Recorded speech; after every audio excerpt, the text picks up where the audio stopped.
Olá Brasil, a paz do Senhor Jesus e a todos que nos assistem, nos acompanham na internet, no rádio, na televisão.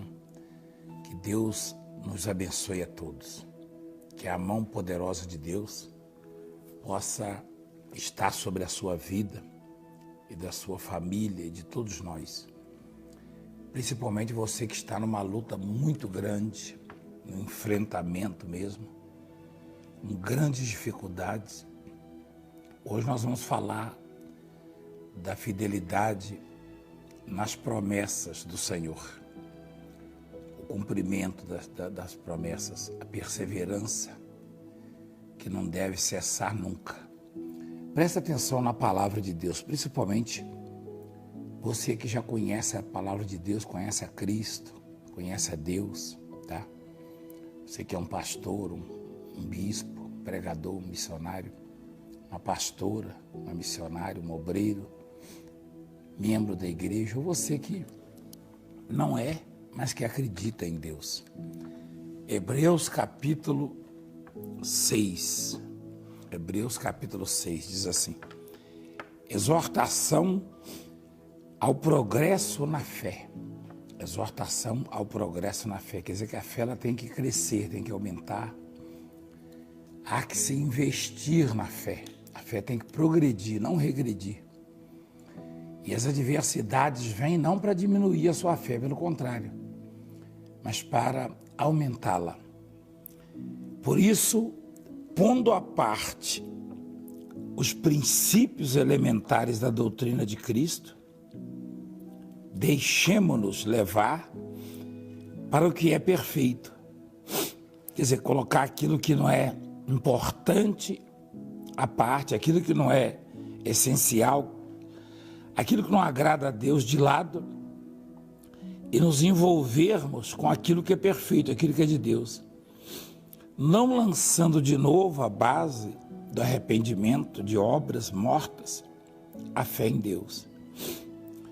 O ensino de batismos e da imposição de mãos, da ressurreição dos mortos e do juízo eterno. Isso faremos se Deus permitir. Aí diz assim, os perigos espirituais. É impossível, pois, que aqueles que uma vez foram iluminados e provaram o dom celestial e se tornaram participantes do Espírito Santo e provaram a boa palavra de Deus e os poderes do mundo vindouro e caíram. Sim, é impossível outra vez renová-los para o arrependimento, visto que de novo estão crucificando para si mesmos o Filho de Deus e expondo a ignomínia. Porque a terra que absorve a chuva, que frequentemente cai sobre ela e produz erva útil para aqueles por quem é também cultivada, recebe a bênção da parte de Deus. Mas se produz espinhos e abrolhos, é rejeitada e perto está da maldição, e seu fim é ser queimada. Olha só, tem muita gente que não entende o significado disso aqui. Fala das dificuldades que tem uma pessoa que experimentou a fé, experimentou as bênçãos, a graça de Deus, o Espírito Santo de Deus, a presença de Deus, e se afasta e abandona a fé, abandona a esperança, abandona o propósito da vida. É impossível elas se renovarem. Talvez você diga assim, puxa vida, eu já estive na igreja, eu já fui fervoroso, fervorosa, eu já tive muita esperança, muita fé, hoje eu estou desanimado, abatido, enfraquecido, quer dizer que eu nunca mais vou voltar? Não, não é isso. Esse impossível é de homens. Eu estou também com a Bíblia aberta aqui em Mateus 19, 23, quando naquele encontro com o jovem rico, Jesus disse a ele sobre alcançar, reservar um lugar no reino dos céus, porque foi a pergunta do jovem. Então Jesus disse que ele deveria abrir mão do que ele tinha, porque ele era apegado, ele era avarento. O Deus dele, na verdade, era o que ele possuía. Então Jesus falou, desfaz-se de tudo e você vai ter um lugar no reino dos céus. E ele desistiu da salvação por isso. Então Jesus disse assim, ó, presta atenção. Disse então Jesus aos seus discípulos, em verdade vos digo que é difícil entrar um rico no reino dos céus. E outra vez digo que é mais fácil passar um camelo no fundo de uma agulha do que entrar um rico no reino de Deus. E os discípulos então, ouvindo isso, admiraram-se muito, dizendo, quem poderá ser salvo então? Salvar-se. Aí Jesus, olhando para eles, disse, o que é impossível aos homens é possível a Deus. Na verdade, tudo é possível a Deus. Quer dizer, uma pessoa que experimentou a graça de Deus e se afasta e perde a graça, por alguma razão ela se desvia, ela por si só não consegue voltar. É impossível, diz a Bíblia. Mas a mesma Bíblia diz que o que é impossível aos homens é possível a Deus. Isso significa que há esperança também para essas pessoas, porque Deus pode renová-las. Aliás, está lá em Eclesiastes, né? Para Deus o que é já foi, o que há de ser também já foi, e Ele faz renovar aquilo que se passou. Ele traz de volta, tá? Então não deixa Satanás ele usar a palavra contra você, dizendo você não vai conseguir, você não tem força mais. A Bíblia diz que é impossível aos homens, é impossível a você, ao homem. Mas é possível a Deus, bastando apenas que você valorize as coisas de Deus, como diz aqui na introdução da mensagem, e deixe de lado aquilo que não é perfeito, aquilo que não é importante. Dê mais importância às coisas de Deus. Dê mais importância às coisas de Deus. Você entendeu agora? Então você vai voltar sim para Deus, porque para Deus é possível, tá? E continuando diz assim no versículo 7, porque a terra que absorve a chuva que frequentemente cai sobre ela, essa terra é você. Essa terra é você, essa terra sou eu. E a chuva, ela vem de quem mesmo? Vem de Deus. Só que aqui não tem nada a ver com chuva. Aqui tem a ver com as bênçãos, a maneira como Deus nos trata, cuida de nós, nos alimenta, nos sustenta, nos conforta. A maneira como Deus rega a nossa vida para que possamos dar frutos, tá? Para que possamos produzir frutos, fazer aquilo que é bom na vida, que é amar o próximo, servir ao próximo, amar a Deus sobre todas as coisas, viver em harmonia, em comunhão, que absorve a chuva que frequentemente cai sobre ela e produz erva útil para aqueles por quem é também cultivada, recebe bênção da parte de Deus. Quer dizer, a terra é você, sou eu, é o nosso coração, a nossa vida. Quando nós entendemos que Deus está cuidando de nós e nos interessamos nas coisas boas e perfeitas, as coisas de Deus, quando nós procuramos fazer o bem, então nós somos abençoados, como diz aqui, para produzirmos mais fruto ainda, tá? Então a bênção de Deus, ela vem sobre essa terra, sobre você, sobre eu, sobre mim, sobre nós que fazemos a vontade de Deus, que buscamos a Deus, que não desistimos da fé, da esperança em Deus, tá? Essa bênção vem sobre nós.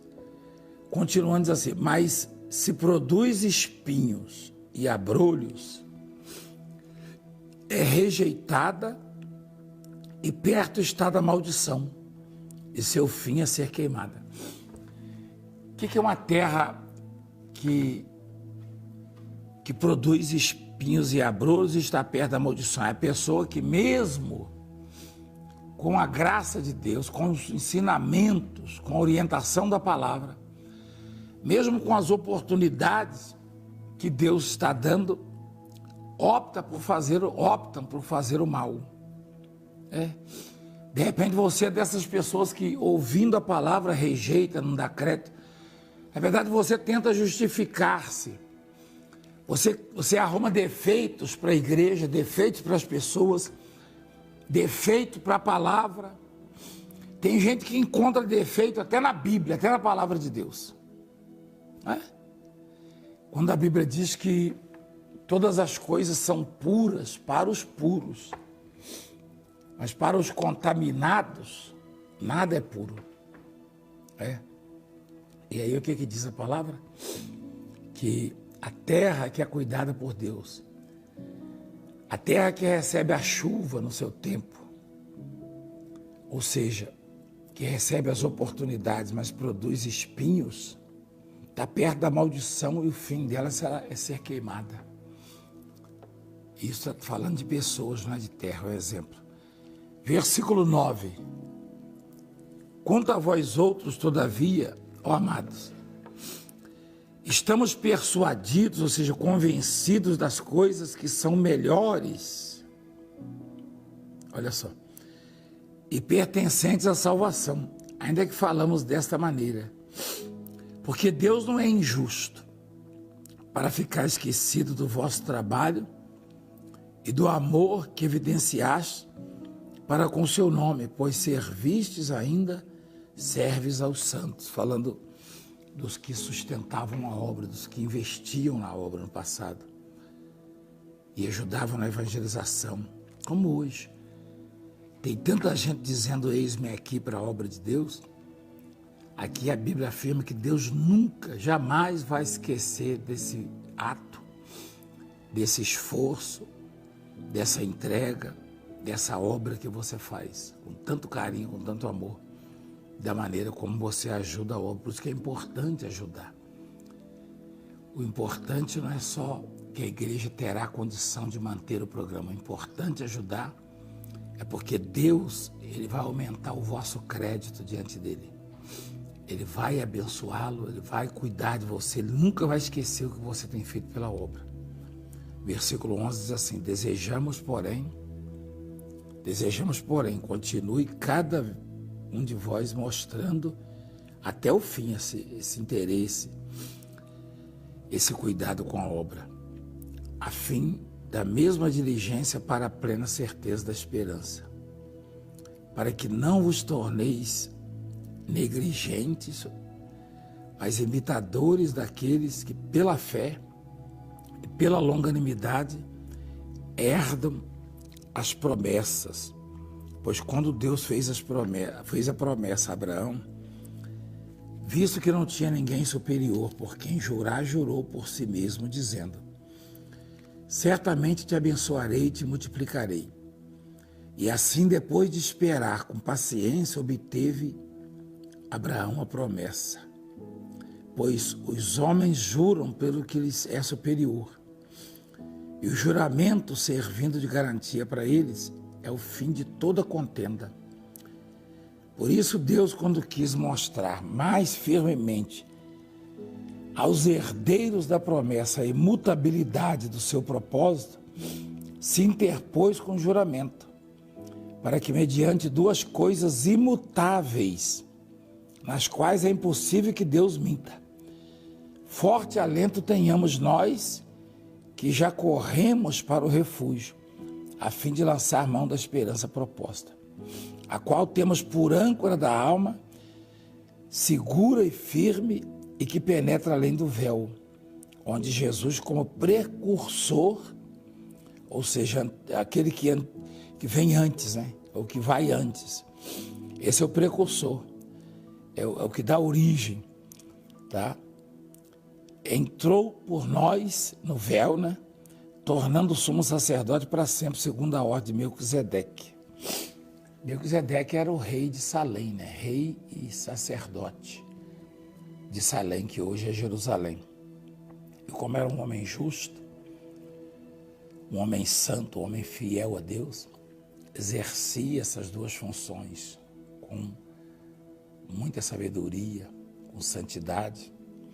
Então, tornou-se uma espécie de Jesus Cristo. Olha só.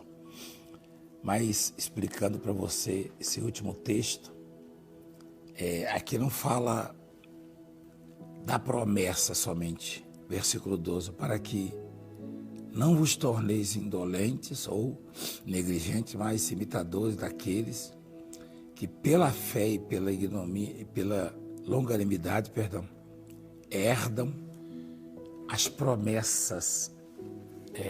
A promessa é da vida eterna, é de salvação, é do porvir. As promessas são as nossas necessidades, a saúde, a prosperidade, a família abençoada, a libertação, o livramento dos problemas, das dificuldades. Tudo isso está na palavra de Deus, na vontade de Deus para conosco. E são muitas as promessas. Portanto, Deus, Ele nos dá o Evangelho não só para que possamos conquistar a vida eterna, mas para que tenhamos também a vida abundante, a vida abençoada aqui na terra. Porque Deus cuida de nós. Quando usa a figura de linguagem falando de chuva e de terra, a terra é você, sou eu, nós somos a terra. E essa chuva são os cuidados de Deus, porque a terra não vale nada sem chuva. Assim também o homem sem os cuidados de Deus não é absolutamente nada. E Deus cuida de nós exatamente para produzirmos frutos, bons frutos, não espinhos e abrolhos. Ou seja, não vivermos uma vida desregrada, blasfemando, murmurando, reclamando, desanimados, abatidos, entregues às dificuldades, aos problemas, às adversidades, não. Deus cuida de nós para que tenhamos fé, esperança. Nas promessas, versículo 12, lembra que versículo, é isso mesmo, versículo 12, tá? Lembra aqui, porque virou aqui a página, aqui ó, e as promessas de Deus, com paciência, aqui fala da paciência, longanimidade quer dizer paciência. Pessoas que esperaram, como Abraão, por exemplo, a promessa de Deus com paciência, ou seja, com longanimidade, sem desistir. Abraão esperou contra a esperança, diz a palavra. Deus fez uma promessa a Abraão quando ele era jovem, relativamente jovem, e a mulher dele ainda tinha idade para conceber, tá? Foi feita uma promessa a ele, que ele teria filho, ele seria pai de muitas nações, de muitos filhos. E o tempo passou e veio a velhice para Abraão e para aquela mulher que, além de estéril, né? Além de estéril, já não tinha mais idade para conceber. Como esperar o que é impossível? Como esperar o improvável? Como esperar aquilo que parece fugir do seu controle? Que é muito maior que você, que está muito além do seu alcance, das suas mãos. Somente confiando em Deus, nas suas promessas, na palavra de Deus. Porque Deus não erra, Deus não falha. Deus é cumpridor de todas as suas promessas. Eu queria assegurar isso a você. Então não abra mão da esperança, não abra mão da fé, não abra mão daquilo que a palavra de Deus garante, tá? Se você confiar, se você depositar a sua esperança, se você deixar Deus agir na sua vida, e aquilo que você espera e necessita virá. Então não abra mão de nada, absolutamente nada. Não abra mão dos seus sonhos, dos seus projetos. Não abra mão da esperança. Porque Deus é cumpridor, tá bom? Nós vamos orar, vamos falar com Deus. Prepare o seu coração. Nosso Deus e nosso Pai, nós entramos à Tua presença em oração. Em o nome do Teu Filho amado, nosso Senhor e Salvador Jesus Cristo. E nós sabemos que tudo é possível ao que crê, porque quando se crê não é o homem que dá origem às coisas, que abre portas, que cura, que resolve, que liberta, não. Essa crença, essa confiança, essa fé aciona o poder do Altíssimo, do Grandioso, do Todo-Poderoso. Por isso nós cremos, esperamos e sabemos que as promessas do Senhor vão se cumprir em nossas vidas.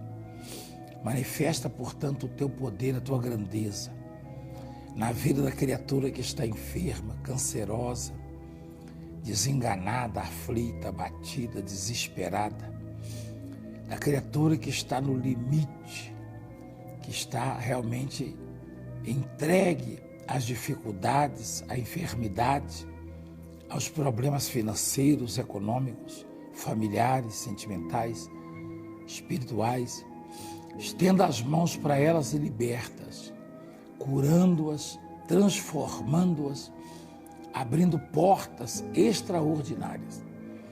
Meu Deus, abençoa o Teu povo, abençoa os patrocinadores dessa obra, os que cuidam desta obra, os que investem nessa obra. Abra as janelas dos céus e derrama bênçãos sem medidas. Consagra esta água e quem beber receba vida.